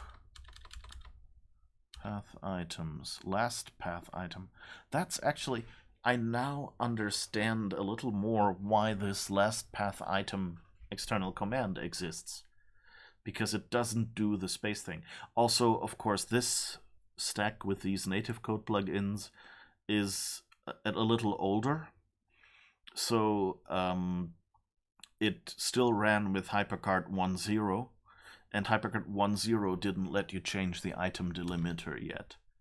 File exists, file at root, speak, standard file, create a text file consisting of all the text files in a folder. Okay, move file, files, read cat. Okay, we've gone around once. Directory maybe? No, I don't think we have a external that creates a folder. Okay, that will be our first problem, I guess. I didn't even realize I was missing that. Okay, first let's quit our program and this one, and copy file, copy that over, so we have our file listing and our file copying. And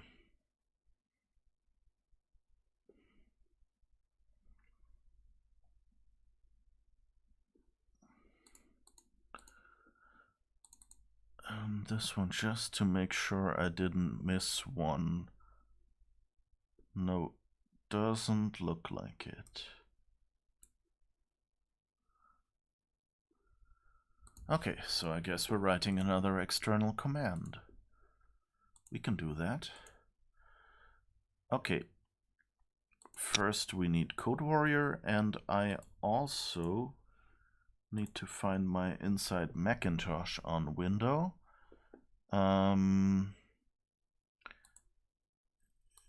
Inside Macintosh files. And now let's see if I can make this visible for you.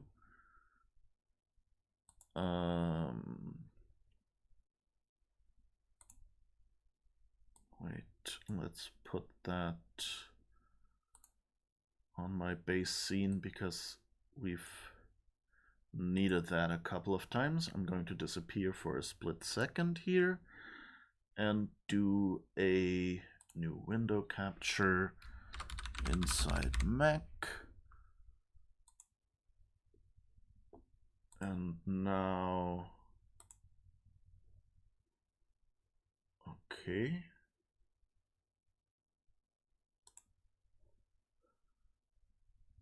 Yep. That should be halfway okay. And now you can actually see what I'm doing different from the last couple times. Okay, so let's see if we can search for a new folder. New folder. That's the button there, but we want to do that in code. That's all the file picker dialog.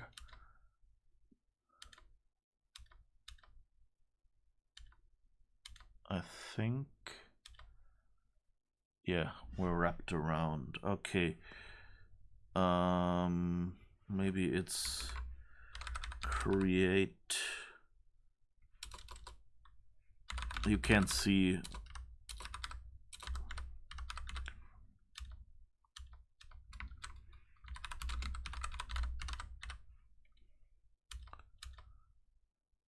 FSP dir create. That looks promising. Do we have a dir create? That is much more like what we want. I'm writing slightly older code just because the FSP calls are basically modern file manager, and you still, well, actually they were just on the way out when Carbon came around, so macOS 10, but you could still use them. They were just old. You were really supposed to use the FSRef APIs. And this is one stage before that. Basically, it contains the information an FS spec would contain in loose things. And so that means my code will run one version farther back, basically. Okay, so let's see. Let's just duplicate the X files xfcn for now. Rename it to X new folder.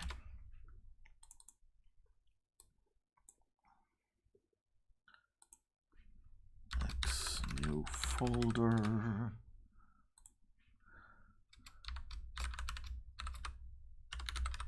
C. X new folder project. A symbol file we don't need. Okay, and the rest we're just copying for now. We should probably put that in a shared folder somewhere, but we can always do that later. Project remove file. X new folder C. Okay. And now we need to do, where were the project settings? Here. Call it X new folder.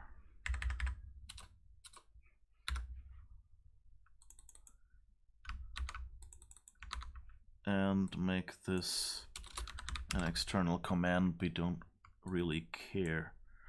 And up the resource ID by 1 so that we don't replace the existing resource. Yes, it will need to be linked again. That is fine. And everything else we can leave the same.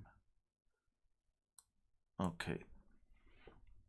And now we can actually get rid of the append file name in folder function. Whoops. But we still, and that's the nice thing about copying, we still need this get vrefnum and directory ID from path. Okay. Don't even know why this cat info is in here. We're not using that. Okay. Folder path to create as first parameter. The command is new folder. Whoops. Undo. Folder path. That's the syntax. And now get vrefnum and dir ID from path. That's fine. And now all we need to do. Oh, I'm sorry, you don't see that. I forgot that this. I probably should put a button on my Stream Deck to let me hide and show this. Never mind, I'll just do it. Well, first let's copy the function. It's in Pascal syntax, but copy. Can I paste that? Wait. Oh. No, it didn't. Okay, never mind. Let's go back into the base scene and hide inside Macintosh again. You just have to believe me that I'm copying it from there. Okay, so what I did was I copied the X files, native code plugins, project files and folder, created a new one where we renamed everything to X new folder, and now I'm changing the main function so it still turns the path into a folder path and a volume reference number, because we need that to create a folder. And now we can call the dir create function. Well, actually, we can look that up here. So if we go into files.h with command D, which is open selection, and now I should be able to search for dir create here. Here, dir create. Whoops. Yeah, that's the C equivalent to the Pascal function I found in the documentation. And now error equals dir create. We have a vrefnum variable. We have a dir ID variable.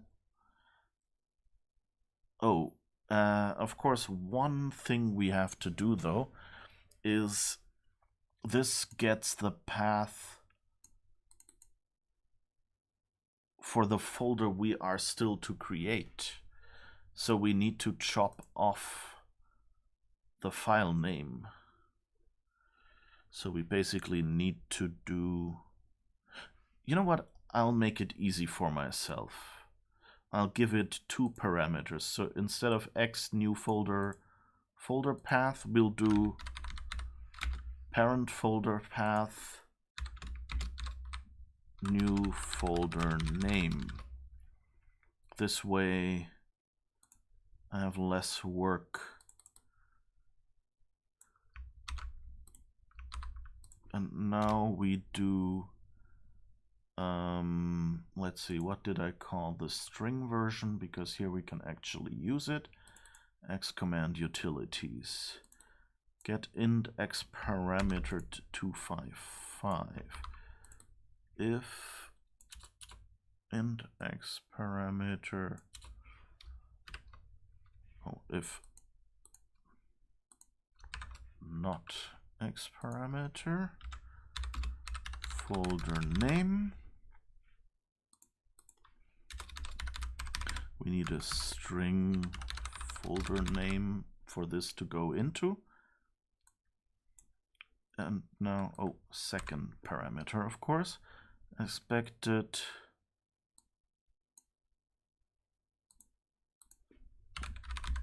parent folder path as first parameter, expected name for folder to create as second parameter. All right. And now we can here just use folder name if I can ever learn to type. And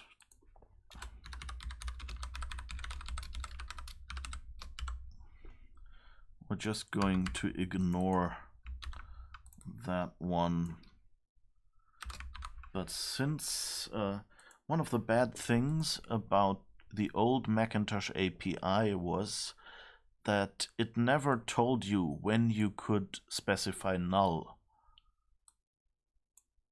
So so inside Macintosh Files actually doesn't say if I can use null here if I don't care about the ID of the created directory.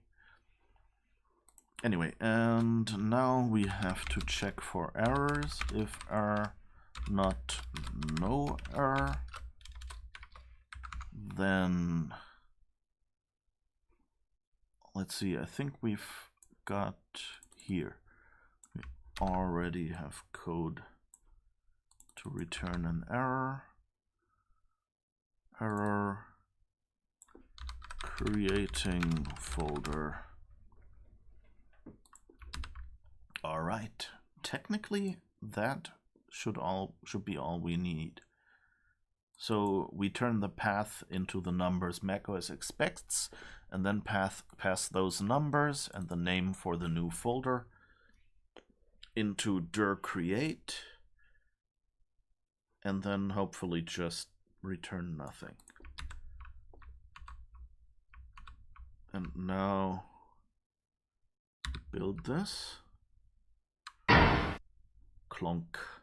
I hope that sound isn't too loud. I love that Code Warrior had this sound. I actually for a while had a converted version of this sound on macOS 10, so when Xcode would finish a build, it would actually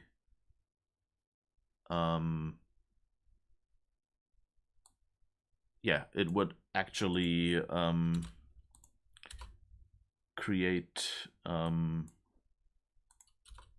the right folder for me.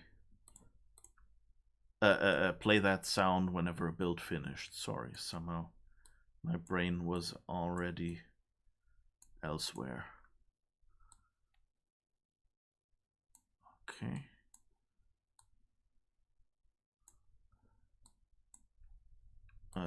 Let's name this button test x new folder xcmd.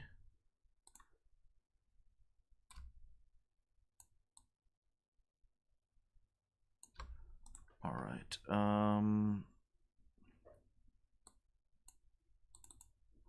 And now we use a new feature, which is, I actually don't know, does ask folder exist? Let's see. I know ask file exists.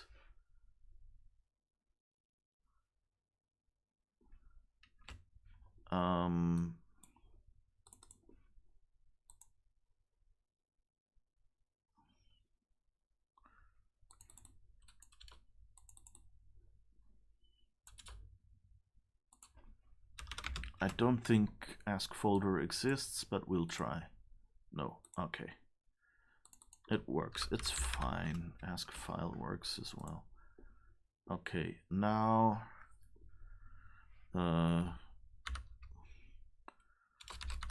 stream test folder. Yeah, it gives us a nice long file path. Raiders, protect the kibble! Ooh, we have a raid. Hello, how's it going? What are you doing? Looks like, who is raiding? It doesn't actually show me. I could call out some user I'm seeing, but hello. I'm doing mostly boring programming stuff, I guess, on an old computer. Hi, raiders. I don't think my bot is showing me all the text. Hi, Nursey. Ahoy. Okay, yes. Hello. Let me just see. Ah, here, I have more chat. Num-nums, hello. Do I see any notification who is raiding? Nursey is raiding. Yes, thank you, Nursey. Hello. I don't know if you folks know Nursey, so short shout out. Oh wait, that was wrong. this way should work. Or maybe not. Ah, now it worked. Sorry about that first one. Forgot the double underscores. And since I saw her here as well, NumNums gets a shout out too. So yeah, fun streamers.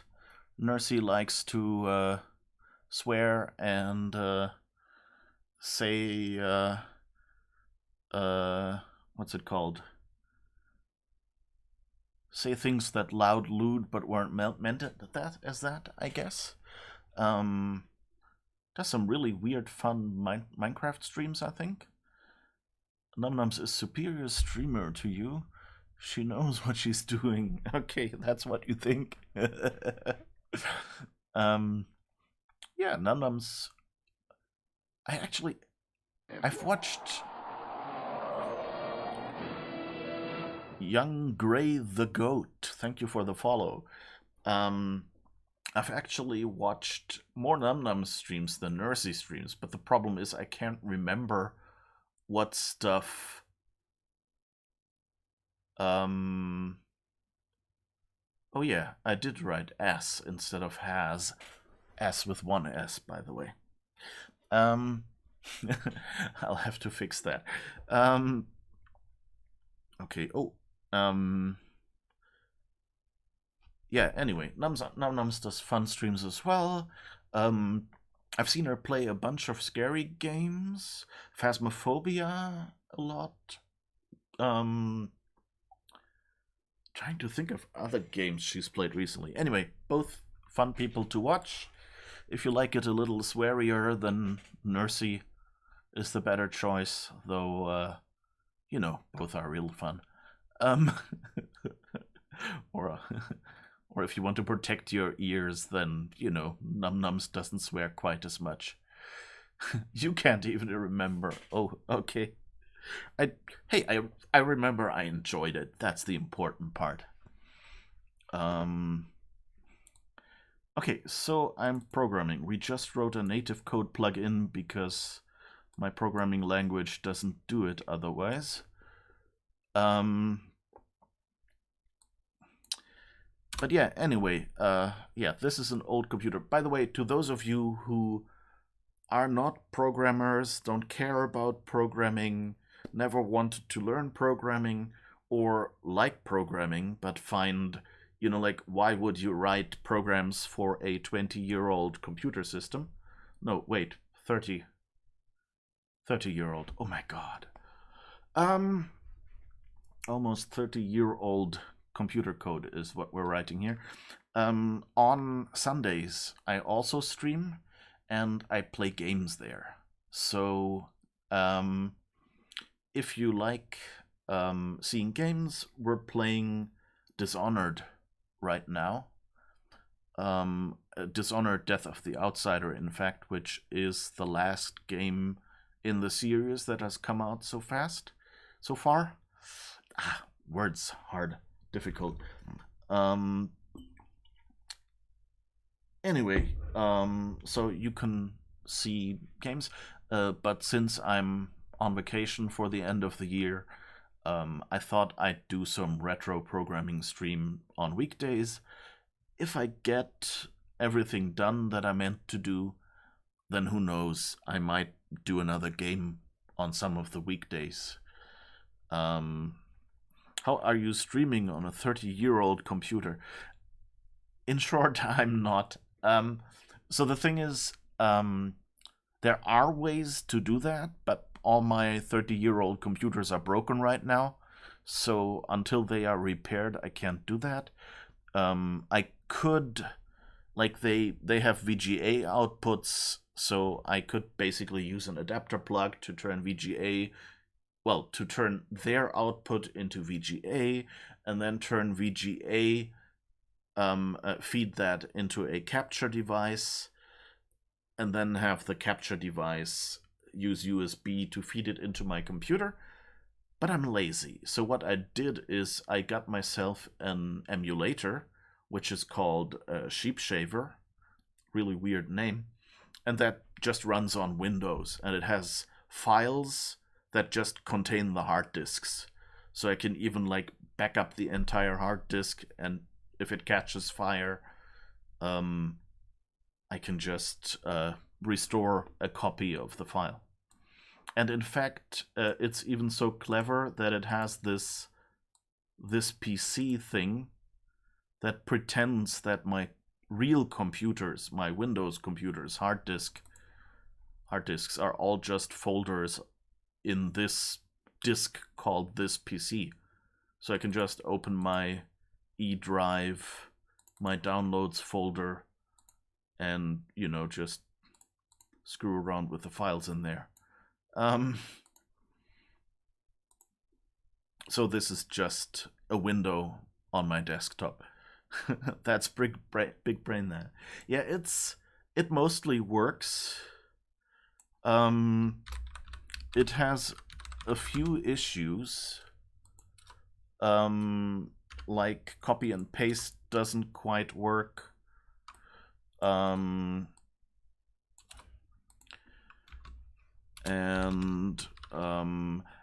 I type special characters, Windows thinks it has to handle them. Like earlier, I actually logged myself out because I was pressing Alt-L, which is like in the emulator it would be Alt-L, but on my Windows keyboard that's the Windows key L, and of course that's screen lock, so like I ended up logged out and had to log back in again. So yeah, it's not quite as big brain, but on the other hand, a little bit easier to set up and especially get files onto than using a real old computer. Because, you know, my real computer, it has no Ethernet. It has no Wi-Fi card. The only way to get stuff onto that is floppy disks. So, yeah. So this is a little easier. But there are a bunch of people, like Tony here, who posted the Love HyperCard emote here, that he... there are a lot of people out there who have old computers. Like, Tony actually writes an emulator kind of like this one, a new one, which is also cool, and I'm really looking forward to seeing what becomes of that. So if you're interested in this old computer stuff, then you can also follow Tony. And there's a lot of people often in the retro category who will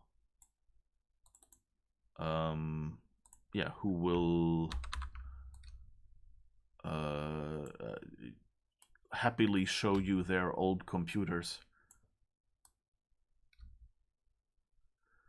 All right, let's try to create a new folder here to see if that works.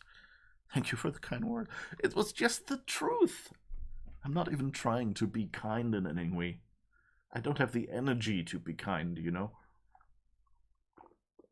I mean, I even less have the energy to be angry at someone or whatever, but you know how it is. Okay. Oh no, wait, I'm an idiot. That I have the energy for, being an idiot. Okay, now let's write some code to create a folder. So set the item delimiter to colon. Not what you're thinking. Then put card field 1 is that now, because we deleted the old card field 1 into full path. Put last item of full path into new name.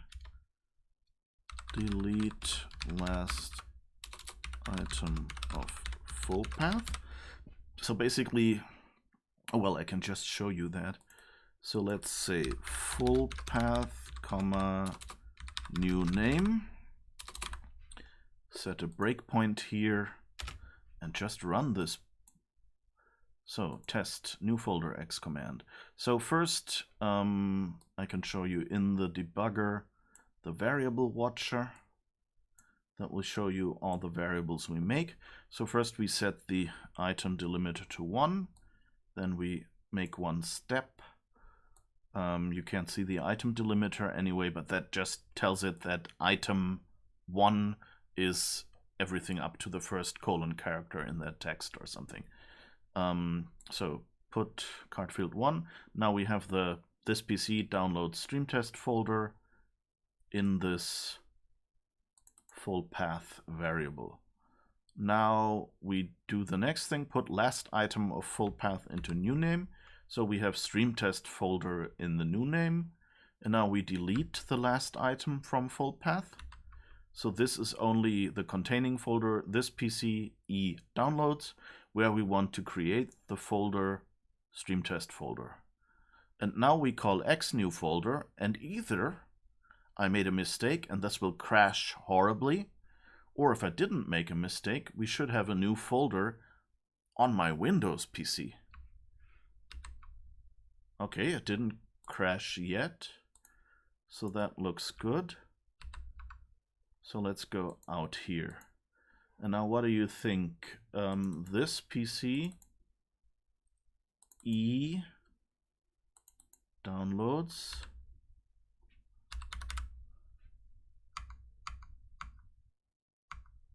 I don't see a folder.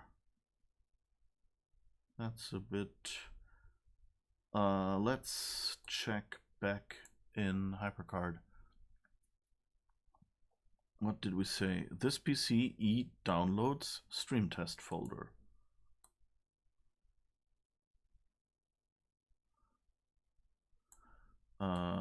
Let's view as list.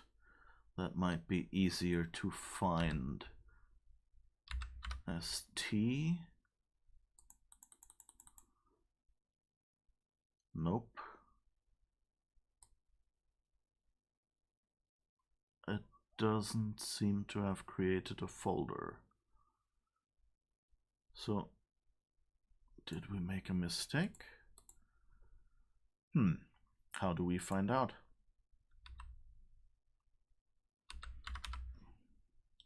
Okay, it didn't create it one level up.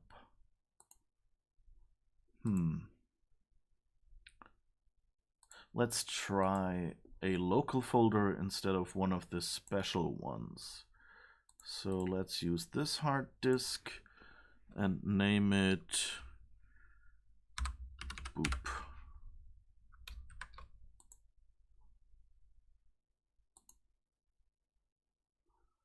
Oh, I should probably look for errors. But let's see, did it create anything? No. Okay, so first order of the day. Let's see if it has any error. If the result is not empty, then beep1 answer the result. That should show us the error message. Uh-oh. Okay. Oh, wait. Maybe beep sets the result. Put the result into error message. If error message is not empty, then beep1 answer error message. Let's try that. Uh-oh. Can't locate the file at file path. -50. Okay, that's an error number we can look up.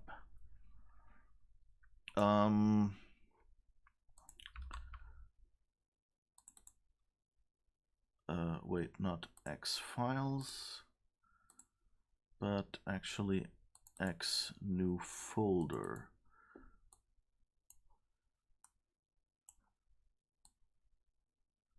Wait, it says can't file? Can't locate file at file path. Okay.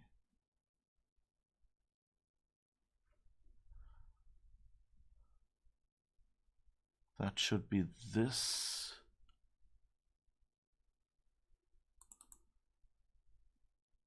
Okay. It can already not find the folder we've given it.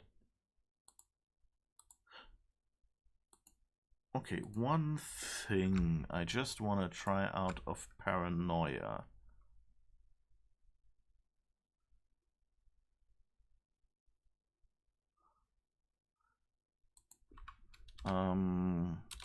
Let's put full path and a colon in there because maybe it wants us to have a colon at the end. Well, we didn't get an error message. Yes, and it created the folder. Wow! Random guess and it worked! Okay, so that actually just because I wrote file at file path. And this is a folder. And folders often end in, you know, slash or colon. So I guess that was actually necessary.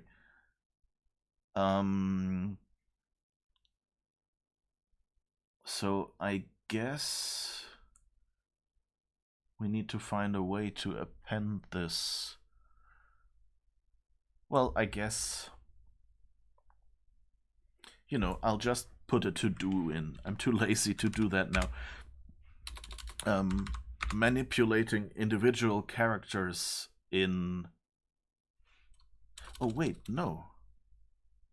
I can probably use a cool function. Let's see, I think it's in memory. So macOS has a command. So the problem is the text we have is a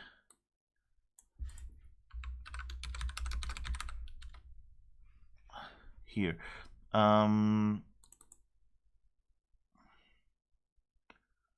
Pointer and hand. Pointer handle.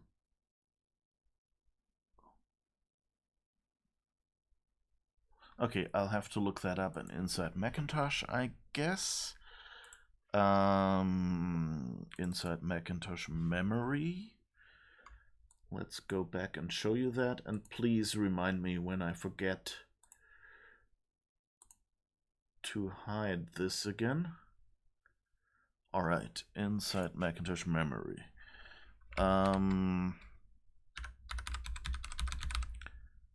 Pointer and hand. Okay, what does this? Okay, it's actually appends the pointer to the handle.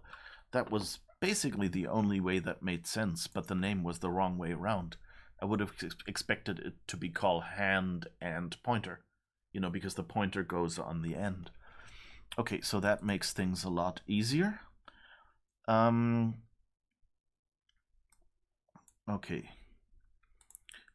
The number of binds in the pointer. Okay. So that's good. That means we could use that function. All right. Because the problem is that the path we were given is possibly does not end in a colon.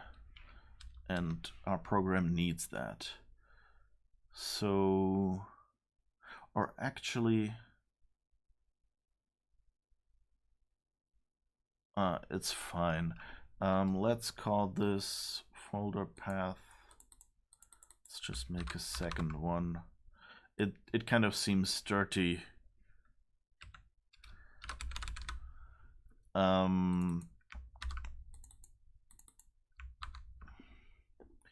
To edit this one, which we could have done with pointer and hand, which lets us append random data. to a pointer. So, well, not random, arbitrary, whatever we want. So now we go folder path is new handle, get handle size folder path param +1. So this is a C string. So the last character is a 0 character, and we add the colon instead of the 0 character and our own 0 character to indicate the end. So we get the, well, actually, let's call strlen in case the buffer is larger. Okay, so we're measuring the length up to the 0 byte, but then we have to add 2 because the length doesn't include the 0 byte. And now we do folder name, no, what is it? Folder path.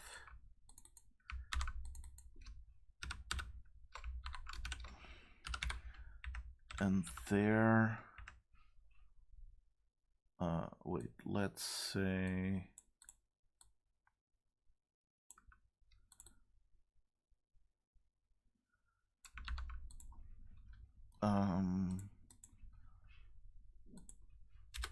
long folder path param len, because this is old C and we can't just, okay, folder path param len. I'm in modern C, you can just say, if you need a new variable, you can do it anywhere here, but in this old C, they all have to be at the top of the block, which is a little annoying. Oh, posture. Thank you. Stretch. Thank you. Room 215. Thank you to see you back. Okay. Good point. Oh, I'm actually since I'm on vacation, I was actually able to take my desk chair that I usually have in front of the work computer and move it here in front of my personal computer.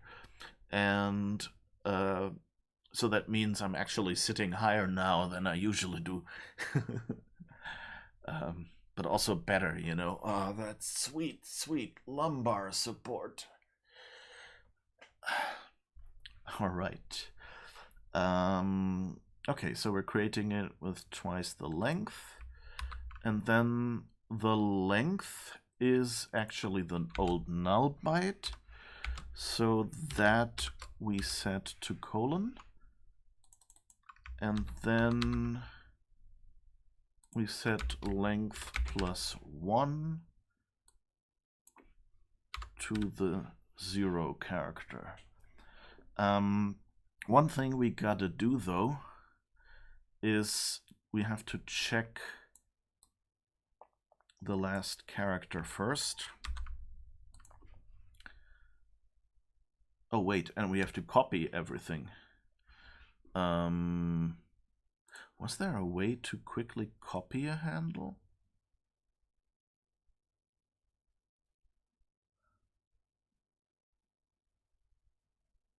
I guess not. Just use block move, I guess. Let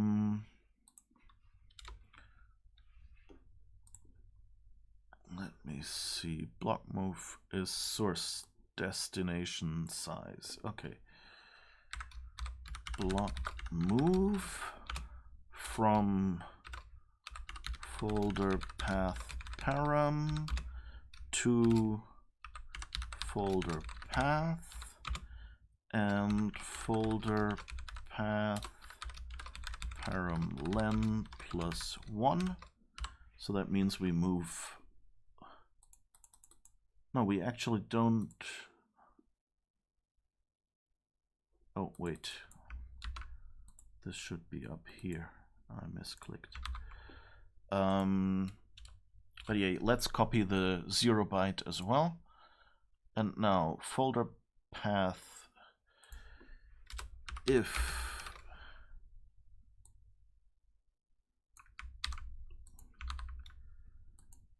the last character is not a colon, then we append a colon and a new 0 character. And now we should no longer need to do that in HyperCard. Oh, the stack is still open in HyperCard. Why is there's edit still open? Okay. Edit, yes, that worked. All right, let's first see if it still works now. Delete the boop folder.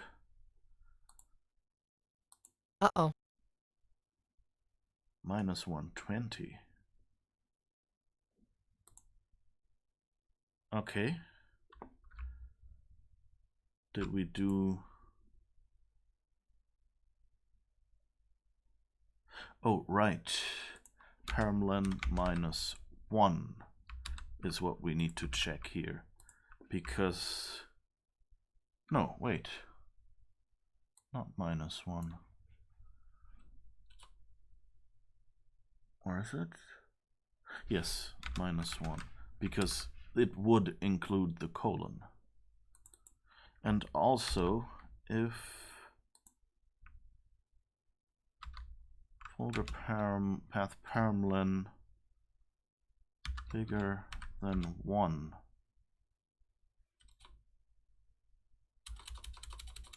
oh no, let's just say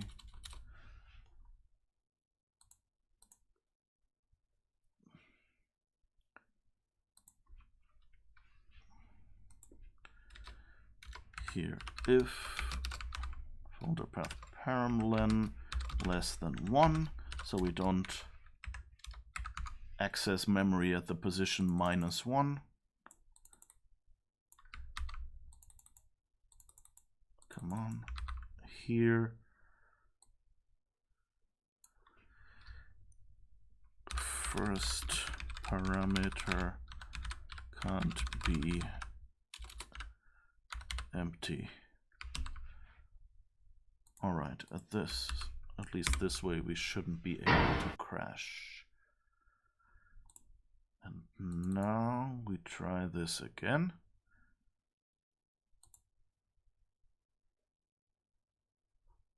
Hello? Yes, it created a folder.